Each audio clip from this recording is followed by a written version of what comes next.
Halo teman-teman, salam sehat selalu untuk kita semua, salam sejahtera, dan semoga Anda sehat selalu dengan saya Bung Ropan. Saya masih di studio ini, studio Jebret, di Jebret Media TV. Ya, barusan saya tampil dalam live reaction nobar untuk pertandingan babak semifinal di leg pertama yang berlangsung di GBK, Piala AFF antara Indonesia menghadapi Vietnam. Pasti teman-teman sudah tahu, hasil akhirnya 0-0. Sayang kita tidak bisa memenangkan pertandingan, padahal peluang itu ada, kesempatan untuk bisa menang ada, terbuka. Paling tidak di 45 menit babak pertama kita bisa mendapatkan 7 percobaan menembak, bagus kita bermain. Ada 2 on target. Sementara Vietnam di babak pertama itu hanya 1 on target, yang itu pun bola pelan sekali datang ke kiper Nadeo dari 2 percobaan menembak mereka. Kesempatan dari Dendi, dari Jakob Sayuri itu sangat bagus buat kita sebenarnya untuk bisa menciptakan gol. Dan kita harus puas. Akhirnya bermain imbang 2-2. Di babak kedua hanya ada 2 percobaan menembak tambahan dan kita tidak punya on target.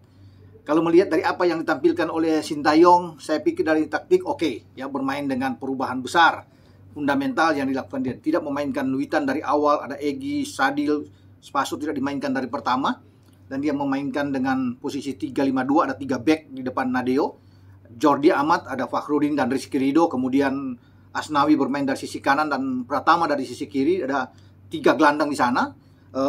Marcelino lebih ofensif ke depan untuk bisa membantu Jakob Sayuri dan Dendi. Kemudian yang lebih ke dalam bertahan sebagai double pivot dimainkan oleh Mark Klok bersama dengan Rahmat Irianto.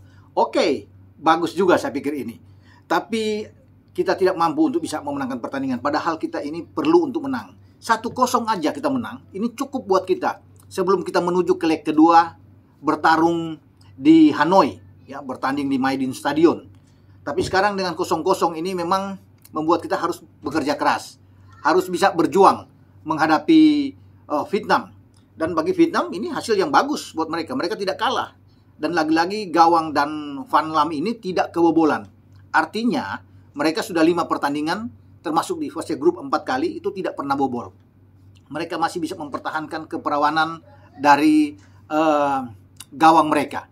Dan akhirnya mereka bisa mendapatkan itu. Ini modal buat Vietnam, karena mereka akan menjamu kita di pertandingan kedua, dan tentunya pasti posisi akan lain. Tapi kalau melihat dari permainan barusan, mereka tidak bagus-bagus amat bermain, tidak seperti yang kita takutkan.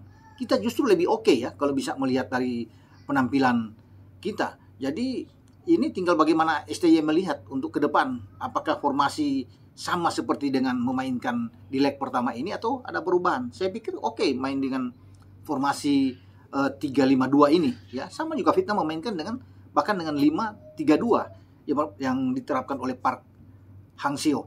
Namun lagi-lagi ya penyelesaian akhir kita, ya, finishing touch kita itu masih tetap menjadi penyakit, masih tetap menjadi masalah besar buat kita untuk bisa menghadirkan gol, mencetak gol ke gawang lawan.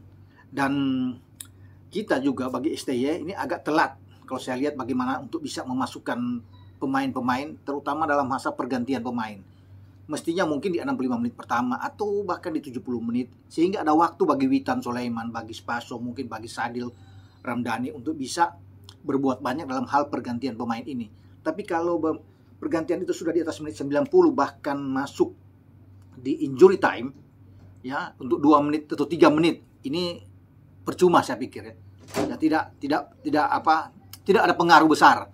Tapi kalau paling tidak di 10 menit terakhir atau di menit 80 aja, ini bagus buat kita. Karena kita perlu tenaga baru ketika kita harus bisa berusaha mencetak gol. Karena saya lihat tuh Dendi bisa ditarik sebenarnya. Jakob Sayuri juga bisa ditarik di babak kedua. Ya termasuk Marcelino juga ditarik. Tapi agak telat memang di penarikan pemain pergantian ini yang dibuat oleh STY. Banyak evaluasi yang harus dibuat juga, ya, oleh STY selepas pertandingan di leg pertama ini. Dan kita akan menunggu nantinya bagaimana cara antisipasi untuk kita menghadapi Vietnam di leg kedua. Pasti akan berbeda. Vietnam akan bermain di kandang dengan karakter mereka yang berbeda ketika mereka tandang. Bagi Park Hang-seo hasil tidak kalah tentunya bagi mereka bagus, karena mereka akan menerima kita. Dan formasi mereka pasti akan berubah. Mereka akan bermain lebih terbuka melawan kita, karena mereka ingin menang. Bermain di depan publik mereka pasti ingin menghajar kita, ingin mengalahkan kita, ya. Dan kita juga tidak perlu takut, ya. Kita tidak kalah perlu untuk disyukuri. kita tidak kalah, walaupun sebenarnya kesempatan menang itu ada, ya. Jadi kita masih punya kesempatan untuk bisa menang, walaupun harus lewat perjuangan yang berat. Tapi apapun itu bisa terjadi, ya. Kita masih punya peluang untuk bisa menang, karena bagi Vietnam juga akan ketar-ketir menghadapi tim Indonesia. Ya, tinggal ya sekali lagi penyelesaian akhir ini. Ya, kita harus punya mental memang yang kuat untuk kita melakukan pertandingan tandang nanti. Kita jangan gentar menghadapi mereka, karena kita bisa. Toh mereka tidak bisa mencetak gol ke gawang kita. Dan ini penampilan Vietnam, kalau melihat dari seluruh rangkaian penampilan dia di fase grup, ini paling tidak bagus buat mereka. Hanya 2 on target, tidak seperti biasa. 4 mereka melakukan tembakan, juga tidak seperti biasa mereka. Biasa galak sekali mereka bermain. Banyak peluang yang mereka dapat. Tapi bermain di GBK, ya, itu tidak terlihat sama sekali bahwa mereka sebagai tim yang perlu untuk kita takutkan. Jadi sebenarnya ini oke. Kita sudah melawan 2 tim yang tadinya agak orang pikir akan kalah, ya, sulit. Thailand dan Vietnam. Tapi Thailand kita draw, nyaris menang. Juga dengan Vietnam. Sayang memang sekali, kita sebiji gol pun kita tidak bisa dapatkan. Semoga dalam pertandingan kedua, di leg kedua di Hanoi, di Maidin, kita bisa bermain lebih baik. Oke, sampai di sini.